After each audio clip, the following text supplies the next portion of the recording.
belajar. Berjumpa lagi dengan saya, Yuliana Edita Sintawati, guru kelas SD Negeri Kendayaan 01, Kecamatan Warurejo, Kabupaten Tegal, Provinsi Jawa Tengah.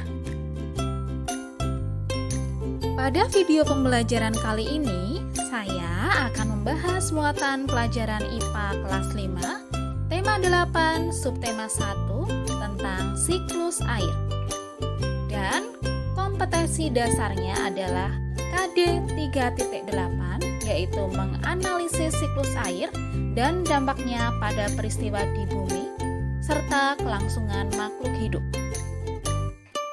Tujuan pembelajaran kita adalah 1.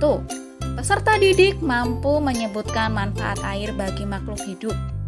2. Peserta didik mampu menjelaskan tahapan siklus air. Dan yang ketiga, peserta didik mampu menjelaskan cara menjaga ketersediaan air. Perlu kita ketahui bahwa sampai saat ini, bumi merupakan satu-satunya planet yang dapat ditinggali oleh makhluk hidup. Salah satu faktornya adalah karena ketersediaan air. Makhluk hidup memerlukan air untuk kelangsungan hidupnya. Air sangat bermanfaat bagi makhluk hidup. Manfaat air antara lain adalah sebagai berikut. 1. Bagi manusia. Manusia memerlukan air untuk aktivitasnya dalam kegiatannya sehari-hari, yaitu mandi, minum, sarana transportasi, pariwisata, pembangkit listrik tenaga air, dan masih banyak yang lainnya. Yang kedua, bagi hewan.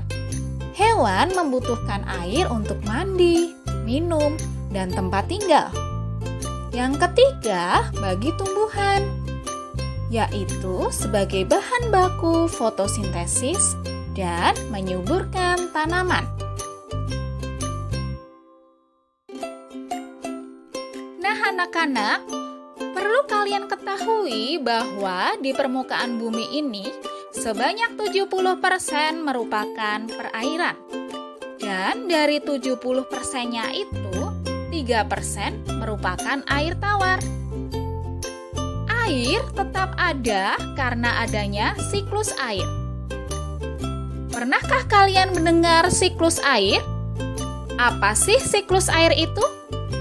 Siklus air adalah sirkulasi atau proses perputaran air secara terus-menerus dari permukaan bumi ke atmosfer dan kembali lagi ke bumi.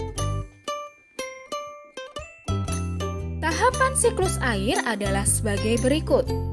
1. Air akan mengalami penguapan.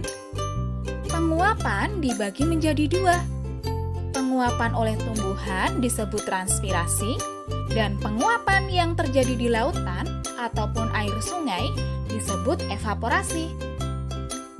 2. Uap air di atmosfer akan mengalami pengembunan dan membentuk awan-awan yang disebut dengan kondensasi. Awan-awan yang semakin tebal mengandung banyak titik-titik air dan akhirnya akan saling bergesekan. 3. Titik-titik air akan jatuh menuju ke permukaan bumi yang disebut dengan presipitasi.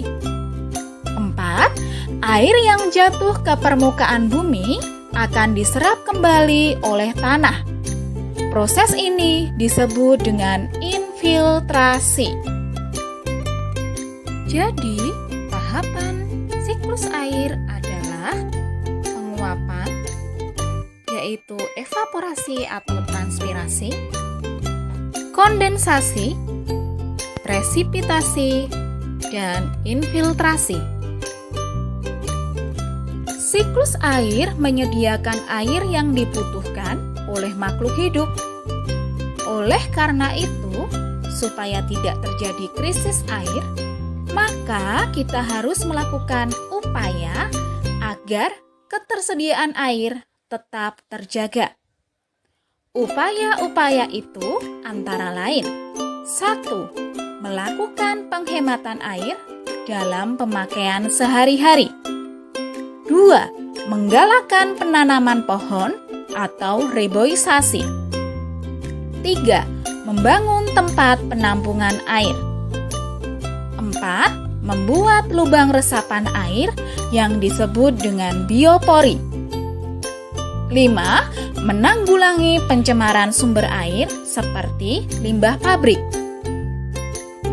Nah, itulah materi siklus air yang saya sampaikan hari ini untuk sahabat rumah belajar. Semoga bermanfaat ya. Terima kasih dan sampai bertemu kembali di video pembelajaran berikutnya.